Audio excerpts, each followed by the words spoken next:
Hello, you wonderful people, and welcome to another episode of SuperFantaFi. This week's show, we're talking about TV shows of the supernatural, fantasy, and or science fictional genre. For today's episode, I'm going to talk about Quantum Leap, Season 2, Episode 8. Great episode. A lot of really interesting things went down in this episode, so let's break it down. Well, first and foremost, we're picking up with Ben in Egypt, and he ends up heading to Cairo, where he meets up with what's kind of his boss slash handler, and it's Barnes, which when we had that faraway shot, I was like, before he put the newspaper back up, I was like, was that Lou Diamond Phillips? It sure as hell is. I was like, yes. I was like, that's so dope.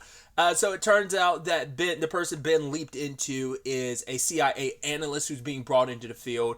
Basically, he is supposed to be making contact with like another person. He ends up finding out later on it's a well-known spy in who's kind of labeled as a myth. Their name is Nomad. Obviously, most people assume Nomad was a guy, but I think that also helps with the whole situation because no one expects a woman to be like. I think it helps with that whole secret thing of like no one expects that because everyone's just gonna be like, oh, like no one's going to be looking for her. I think is kind of like the point, and I think that helps blend in with like her notoriety, like allows her to do what she's done, but like she's a known spy that most people just think of as a myth. But you do kind of like the espionage angle and stuff like that, and Ben kind of likes it, but obviously it's not the fun and games that most people think. I even love Addison at one point. It's like, yeah, because if you mess this up, you and Layla will both end up at the bottom of the Cairo River. And Ben's like, is that supposed to be a pep talk? I think I've been hanging out with Jen too long. And then Addison kind of shakes her head like, yeah, sorry about that. Like, I don't know. I was like, that was kind of dark. It's like, yeah. Because I get it, Ben was also a little excited because he thought like, oh, little James Bond adventure. He ends up eventually meeting with Layla, which I kept saying, I was like, I feel like I recognize that actress who plays Layla. I was like, is she who I think she is? So I looked it up on IMDb. She is. Her name's Azita. I'm going to probably like butcher her last name. Ghanizada. I hope I'm not too far off on that, but I most likely am. But the thing I thought I recognized her from is what I recognized her from, Alphas. I'd actually completely forgotten her character's name. Obviously, it's been like over a decade. But her character's name was Rachel. If I remember correctly, she's the one that had the enhanced senses. I mean, like that's all about like enhanced senses all around. But I think wasn't it like her 5 senses were like superhuman, or was it No, I think it was all her senses were like heavily enhanced, like all 5 of her senses. I think. It's like I said, it's been so long. I think that was her powers, but I thought that was her, and it's like, yeah, it is, because I was like, she looks. It's been 10 years, but obviously she looks exactly the same. So I was like, oh, that's dope. But anyway, tangents and all that side, it's just kind of interesting because like that was a science fiction show. So, I mean, just like we also get Hannah's return. I kind of got that slightly spoiled for me, but like I was kind of thinking like, cause I don't think I saw Eliza Taylor's name in opening credits, so I was like, oh, maybe she like pops up in like a cameo at the very, very end of the episode or something. It's like, no, she's in the majority of the episode, which, you know, was pretty dope. And obviously Ben was kind of, and I love that she sees the guy that Ben's in look at her, and she's like, Ben? And he's like, yeah, it is me. She's like, oh my god, you have no idea how many people I've asked that to over the past 6 years. I was like, that's actually so adorable. I'm like, dude, it's actually really sweet. But I love that Addison's kind of she's coming from a place of concern because it's like, right, this is the 3rd time they've met, but it's like, no, she's definitely not a leaper, but maybe this is like a 2-person leap, like this is like destiny bringing them together because they have a connection that it's like, right, they work together as a team. They did the last time as well, so they're working well. This is a situation where Ben's going to need boots on the ground type of situation, and like he's going to need someone to help him. So I just thought that was so interesting. I also love like Addison also, but it's like, oh yeah, this is your first time leaping out of the country. He's like, actually, no, I kind of left at the beginning of the season, but that was when, all the guys thought I was dead. So yeah, but getting back to this all revolves around Layla. She wants to give information to the CIA that they will get her out of Cairo because she's trying to leave this country behind because, she wants to use this kind of a bargaining chip to kind of be able to get out. So she wants to expose someone that's a traitor at the embassy, and it ends up initially she wants to take a photograph doesn't want Ben to take a photograph, but Barnes wants audio because he doesn't want it to be a situation where this could be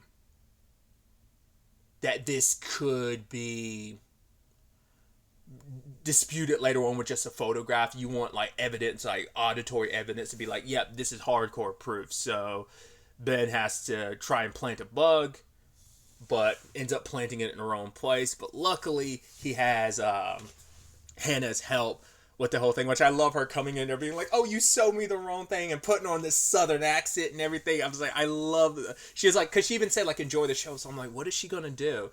Put on quite the performance to distract the guy while they end up placing the bug. I also love that it's like, oh yeah, Addison and Hannah get to properly meet. Well, somewhat properly meet, and it's like, oh yeah, like Addison suggested that I'd look less suspicious if I'm, pretend to be on a honeymoon with like a beautiful woman.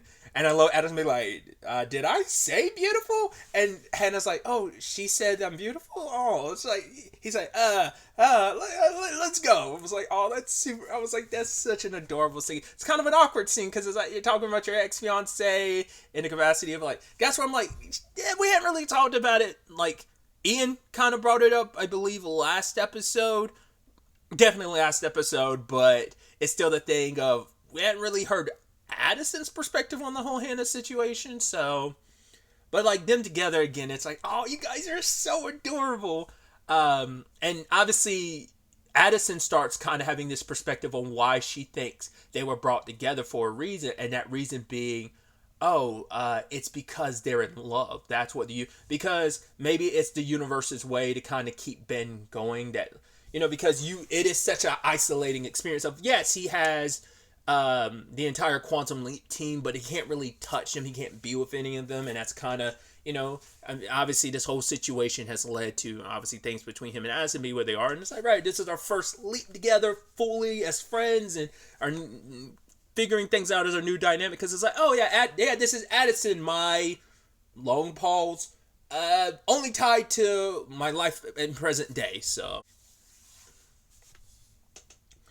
Layla wasn't too happy when Ben kind of changed things up, because what he did could have compromised it, because she's like, oh, you think this is like all fun and games?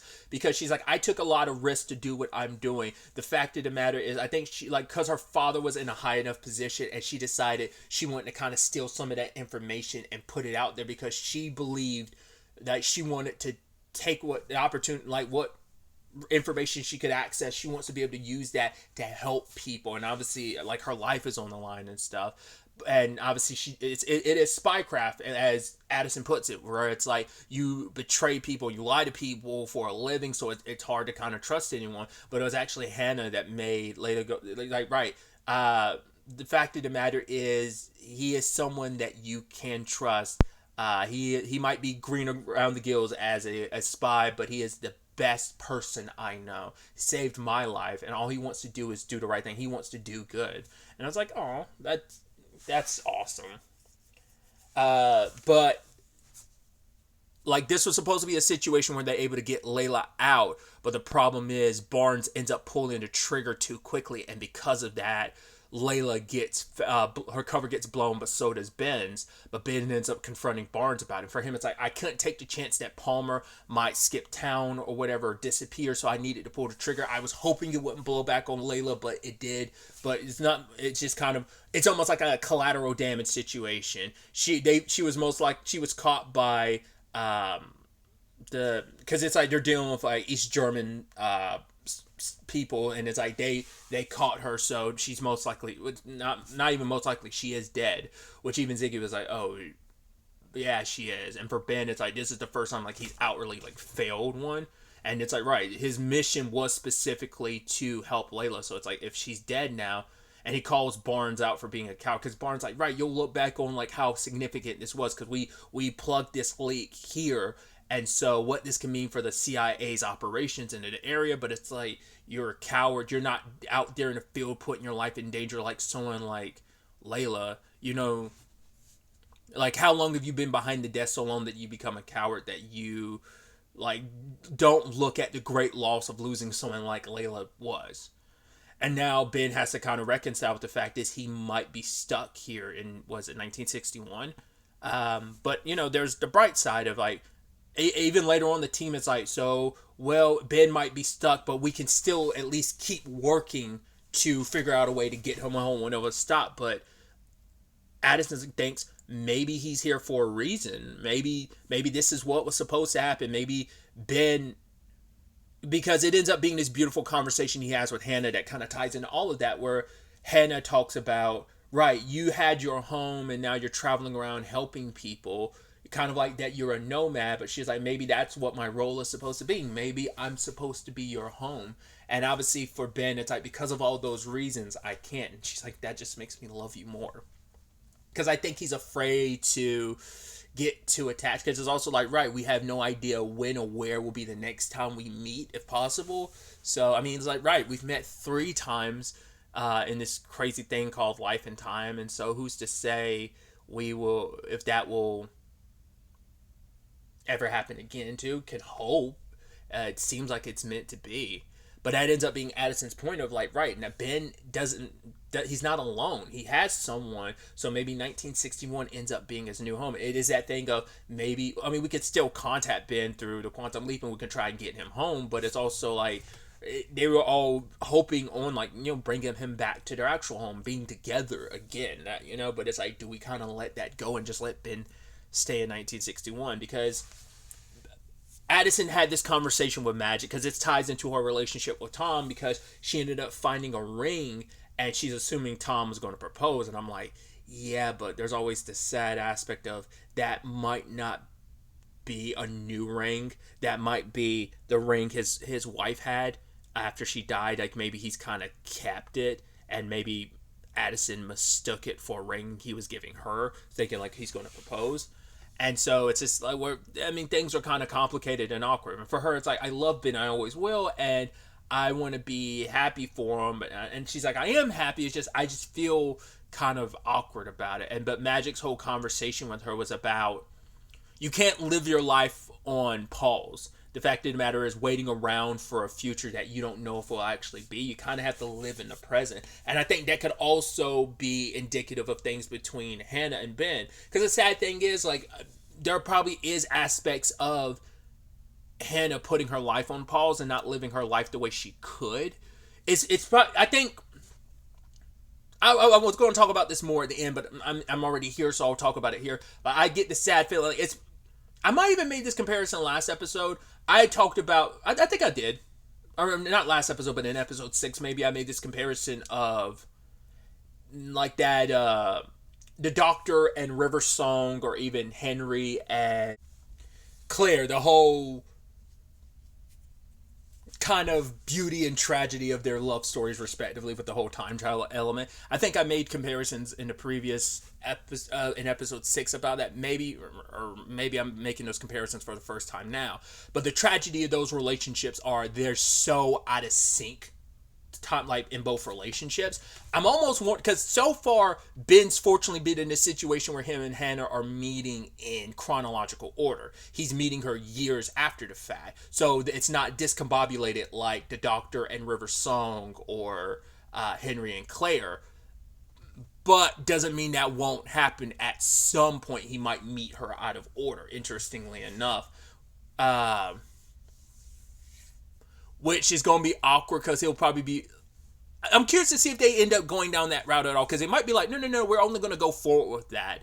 Because of that whole conversation of like, right, we're going to go forward, we're not going to go backwards. Looking forward and not back. So it feels significant to just keep moving forward timeline-wise for them. So the next time Ben meets her will be like a few years later, maybe, type of situation. It'll be at some point in the future of that moment. But what if he did meet her like at a like different earlier point, but he just never revealed the fact is, oh, that was me, and then later on they meet, like, and later on in the timeline he was like, yeah, you remember that time back then? Wait, that was you? It's like, yeah, that was before we met, but I didn't want to let you know, because they make a promise at the end of the episode. She's like, the next time we meet, like, let me know. And it's like, well, this is before we actually first met, and before I ended up telling you I was a time traveler the second time we met, so I don't want to, kind of break all of this by telling you back then who I am and the significance we are to each other. So it's a whole thing. So I get the feeling like that could be something they do, like I said, only if they decide to go make Ben and her meet each other like out of time, out of sequence. Whereas like so far it's been in like in chronological order. So that's something I was kind of thinking about. But I'm like I said, I'm going on this whole diatribe. I'm leading to the point that I was talking about, where it is a tragedy of eventually Ben will like. It's a thing of, I hope she doesn't fully live her life on pause, because I think the ultimate thing is like they'll have this beautiful love story, but she also has to live her life, because who knows when's the next time she's gonna meet Ben, and maybe it's gonna be a thing of, I don't want you to put your life on pause just because of what we have, you know. It's this great love, but it's still a thing of, you need to live your life. I'm always going to be bouncing from time to time, and who knows what this all means in the grand scheme of things. I could definitely see a situation where Ben runs into Hannah when she's like an old woman. She's probably like she's gotten married, had children, maybe even grandchildren. I could see that, or it could end up being a situation where Hannah just never had anyone, and she just waits for her time traveler to some extent, so that's there's something beautiful there, but it's also sad at the same time. Like, that's the conundrum of this whole situation. I think it's going to have a beautiful ending, but a sad ending at the same time. I get the feeling like that story is going to end up that way. Like I said, I was going to save all that conversation until like the end of the episode, but I was it was already on my forefront of my mind, so I just figured I'd have it there. But circling back to like the main plot, they end up tracking down where, well, we actually find out that just when Ben and Hannah had kind of just assumed like, okay, this is what this is, I have to just kind of accept it, they find out that Ziggy ends up finding out that Layla is actually still alive, because Barnes in the original timeline never, like, he found out she was still alive, but he never contacted the person Ben leapt into. But then it's a situation of, because of Ben's speech, it changed the timeline again, so now he's letting Ben know that she's alive, so there's a chance to save her. So the squad works together, needs all hands on deck to kind of make this happen. I even love at one point Ben ends up taking down a guy, and Addison's like, "Whoa, I taught you that move." He's like, "Yeah, you did." So I thought that was pretty dope. But ultimately, they end up getting Layla out of town. I love the good old switcheroo. When it's just her playing. They think they've got Layla, but she turns around and it's Hannah, and it's just like, oh, who's this Adele there? Do you think they've got they must confuse you with someone else, honey? And it's like, right, one of the agents, like, his car was stolen. So Barnes was in it with her and drives away with her, and she ends up being a massive Nomad, or Layla ends up playing a massive role in dismantling, what was it, like the Soviet Union or something like that.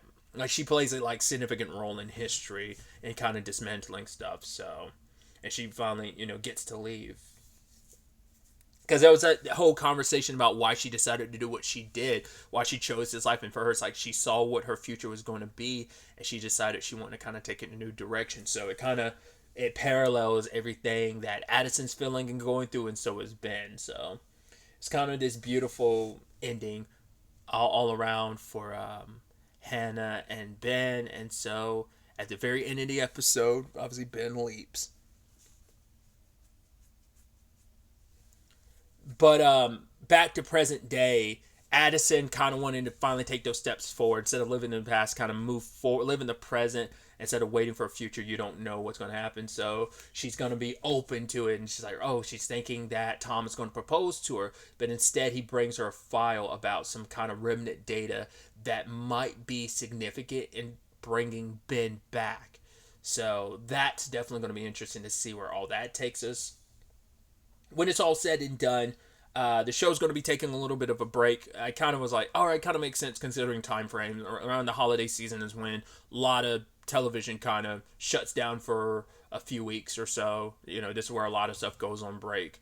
I think it's also because of the strike, and so much stuff isn't airing like it normally would. I mean, a lot of productions have kind of been, off sync because of that and pushed back. But It says early 2024, so that could probably, I'm assuming that's going to be like maybe mid to late January. I'd assume maybe maybe early February, but I'd say anywhere between then, mid January to early February is probably when we'll come back with episode 9. So I'm excited to see what the new leap is and what this information is and how can it help get Ben back. Once again, we also have this overarching element that's still tied in with Rachel's boss. We still don't know who that is and what role that person's going to play in all of this. I keep bringing it up. I'm curious if there's some... Because we got some new characters, some new storylines with Tom and everything, but I'm like, it makes me feel like the Hannah of it all feels significant, and that's why I'm like, is Hannah going to be connected to Rachel's boss? Are we going to find out Rachel's... Well, because I don't know how old she would be at, like, if Hannah was alive present day, which that hasn't been something we've bothered looking into. Like, well, could you track down Hannah present day if she was still alive? And would we find out, like, oh, would it be her son, or would it be her that's running this, like an older, like, could she be an old lady who's like Rachel's boss? I don't think that's the route they were going, but I'm curious. It just feels like there's too many plot points where you're just like, it feels like it all could be connected. It all feels a little too serendipitous to just be so isolated. Feels like, I don't know. Like I said, I'm grasping at straws, but I just feel like there is going to be some connective thread in some point. Like, so I feel like the more likely might be Hannah having some kind of connection to Rachel's boss, but I don't know. We'll have to wait to see how it all plays out when Quantum Leap returns from its break. And to see where everything ends up taking us going forward into the next episode. But really, that's all I wanted to talk about. So the next time we meet, be happy, be safe, live life to the fullest, and enjoy it. Good day, and goodbye.